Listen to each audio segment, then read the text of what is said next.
Hello বন্ধুরা, আরেকটা নতুন ভিডিওতে আপনাদের স্বাগত। আজকে আমি খুবই একটা গুরুত্বপূর্ণ বিষয় নিয়ে আলোচনা করব। সেটা হলো, ধরুন আপনার বাড়িতে একটা নতুন এসবিআই এটিএম কার্ড এসছে, বা আপনার এটিএম কার্ড এক্সপায়ার হয়ে গেছে, আপনি একটা নতুন এটিএম কার্ড নিয়েছেন। সেক্ষেত্রে এই নতুন এটিএম কার্ডের পিন কি করে জেনারেট করবেন? তো আমি এই ভিডিওতে একদম সোজা সরল ভাষায়, একদম কাচের মতো আপনাদেরকে কনফিউশন দূর করে দেব, এবং এই ভিডিও দেখার পরে আপনার আর কোনো রকম অসুবিধা হবে না পিন জেনারেট করতে। তো প্রথমে আসি, এই পিন জেনারেট করার জন্য আপনার কাছে তিনটে জিনিস থাকা দরকার।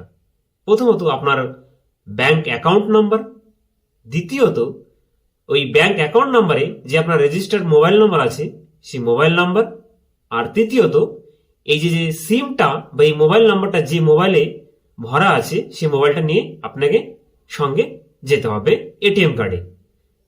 তো এটিএম কার্ডের পিন জেনারেট করতে এটিএম এ যেতে হবে। তো চলুন আপনাকে স্ক্রিনে আমি নিয়ে যাচ্ছি, পুরো বৃত্তান্ত জানাচ্ছি। প্রথমেই আপনাকে আপনার নতুন এটিএম কার্ডটা নিয়ে এটিএম এ গিয়ে এটিএম মেশিনে দিতে হবে। দেওয়ার পরে আপনার সামনে অপশন আসবে প্লিজ সিলেক্ট আইডি, আপনি ডোমেস্টিকে ক্লিক করবেন।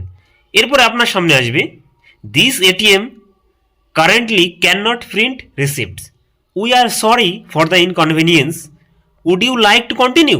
সেক্ষেত্রে আপনি ইয়েসে ক্লিক করে দেবেন।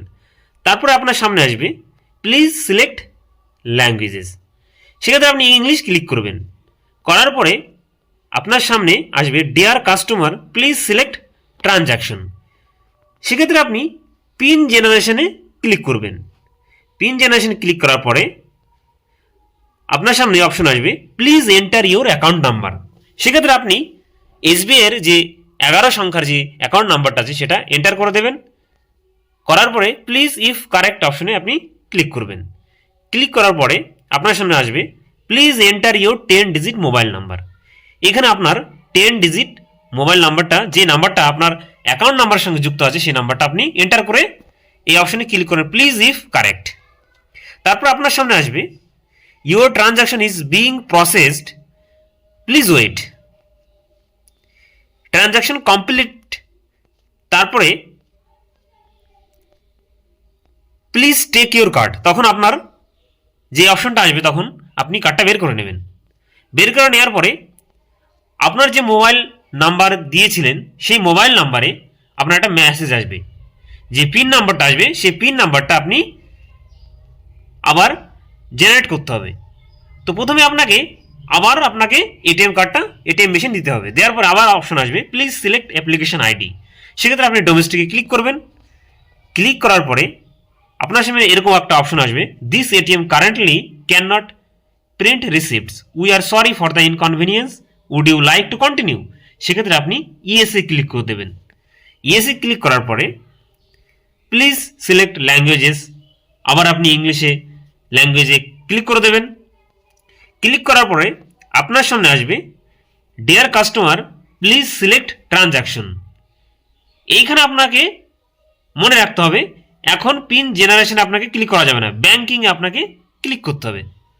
ব্যাংকিংয়ে আপনাকে ক্লিক করতে হবে। তো ব্যাংকিংয়ে ক্লিক করার পরে আপনার সামনে চলে আসবে পিন চেঞ্জড বলে একটা অপশন, এই দেখতে পাচ্ছেন পিন চেঞ্জ। তো এখানে আপনি ক্লিক করে দেবেন। ক্লিক করার পরে enter any number between 10 and 99 for etcetera, তো সেক্ষেত্রে আপনি 10 থেকে 99 মধ্যে যে কোনো একটা নাম্বার আপনি এন্টার করে দেবেন এবং ইয়েসে ক্লিক করে দেবেন। তারপর আপনার সামনে আসবে please enter your current pin. Current pin মানে যেই পিন নাম্বারটা আপনার মোবাইলে যে পিন নাম্বারটা এসছে ওই পিন নাম্বারটা এখন আপনাকে দিয়ে এন্টার করতে হবে।